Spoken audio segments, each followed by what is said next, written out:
Sudah cukup banyak. Saya kembali lagi Pak Dirjen. Pak Dirjen, kalau di kendaraan pribadi nih Pak Dirjen, itu kan kendaraan dari nomor polisi itu kan bisa kita ketahui.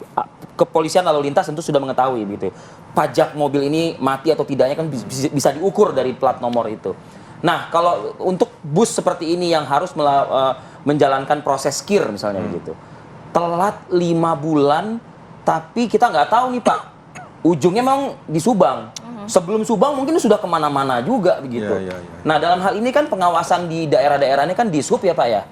Nah, apakah bisa juga Pak melihat selayaknya kendaraan pribadi tadi dari nomor yang sudah mencurigakan, oh ini belum bayar pajak, oh ini belum uji KIR, oh ini seperti itu gitu Pak? Terima kasih. Jadi kembali saya sampaikan bahwa uji kendaraan uji KIR itu ada di tingkat kabupaten dan kota. Ya. Itu tanggung jawabnya di situ. Dan kalau pendataannya bagus di kabupaten dan kota itu seharusnya sudah tahu kendaraan ini seharusnya melakukan uji kok tidak. Maka kewajiban. Bisa tuh Pak, bisa. Harusnya tahu itu. Harusnya tahu karena dia kan ada di daerah, kan pasti terdata dengan baik. Kalau pendataannya dengan baik itu karena itu tanggung jawab di daerah. Seharusnya kan tahu bahwa kendaraan ini kapan selesai, kapan harus mulai KIR. Nah, ketika sudah waktunya KIR dia tidak KIR, harusnya proaktif dia. Itu ada pengawasan nggak sih Pak? Dalam arti tadi seharusnya melakukan KIR tapi tidak KIR begitu Pak. Dan tadi dikatakan oleh Pak Budi ada SMK juga ya, sistem manajemen keselamatan yang seharusnya dilakukan perusahaan-perusahaan ini. Setiap perusahaan yang terdaftar resmi itu pasti ada SMK-nya. Nah, SMK harus dilaksanakan. Nah, kembali lagi pada KIR itu. Kami karena itu ada di daerah, maka bagaimana di kewajiban di pusat, kami membuat elektronik yang e-blue itu, yang kami pasang di setiap kendaraan di kaca. Bentuknya itu Pak? Bentuknya ada barcode. Ada barcode di kaca bis itu. Dan siapapun kita bisa lihat. Bisa scan itu? Bisa scan barcode-nya bahwa kendaraan ini data-datanya ada, uji tanggal sekian, tanggal sekian ada di termasuk petugas sendiri di lapangan kan? Oh iya, jangankan petugas, kita sebagai penumpang saja ketika lihat ada barcode-nya, gitu. Kita cobalah ini. Tapi mungkin penumpang nggak juga ternyata ada barcode selama ini bisa buat ngecek ya Pak ya? Jadi bis-bis kendaraan-kendaraan yang uji itu ada barcode e-blue-nya.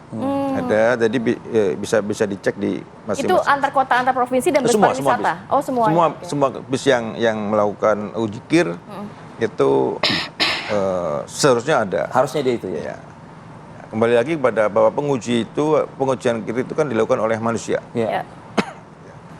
Kita harus kontrol pada manusianya.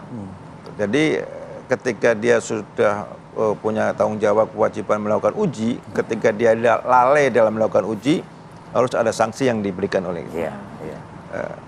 Kami di Perhubungan Darat itu kami sudah beberapa kali melakukan sanksi administrasi kepada penguji-penguji. Kami panggil, kami sidang kode etik, kayak cabut sertifikasi penguji dia. Biasanya apa sih Pak pelanggaran dilakukan oleh si oknum ini Pak gitu? Tidak mengecek secara keseluruhan tapi izin dikeluarkan begitu. Melakukan pengujian tidak sebagaimana yang semestinya. Sepertinya karena semua aturan tentang uji itu sudah ada semua.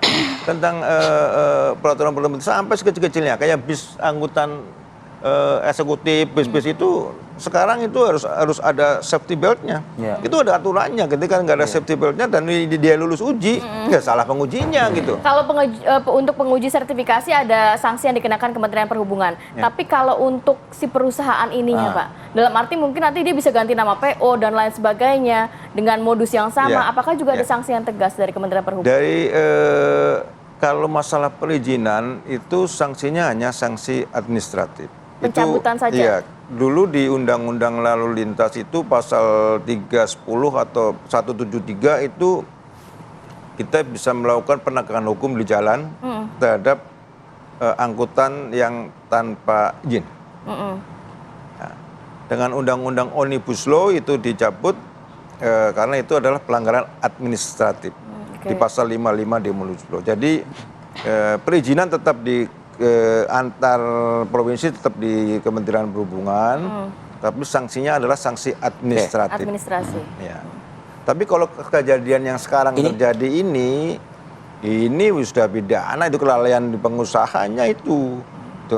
Kewajiban ke pengusaha kan harus kalau sudah melakukan usaha angkutan ya konsekuensinya adalah kendaraan itu laik gitu. Dan harus mengurus izinnya gitu. Mungkin kali ditutup perusahaan busnya ini juga sekaligus? Sangat mungkin. Sangat mungkin. Ya. Kita lihat dulu makanya Kewenangan siapa? Pusat kah itu atau? Kita lihat perizinan awalnya. Oke. Kalau memang itu perizinannya, kalau kita lihat datanya itu kan perusahaan itu AKDP antar daerah antar kabupaten dalam provinsi. Dalam provinsi. Itu. Kalau dia akap, kewenangan saya bisa saya beresin, Pak. Ini berarti kewenangan daerah ya, Pak ya. Tapi saya kira kalau begitu itu nggak ada efek jerah itu. Sudah berkali-kali. Setuju, ya, setuju. Kita lah ini test case yang kasus ini udah keterlaluan itu. Tadi kan tersangka saja gitu. Walaupun di undang-undang lalu lintas itu hanya dikenakan kepada sopir, tapi ada pasal-pasal lain yang bisa dia kenakan gitu. Oke. Pembunuhan berencana kayak apa gitu kan, bla bla bla gitu loh. Ini terakhir nih Pak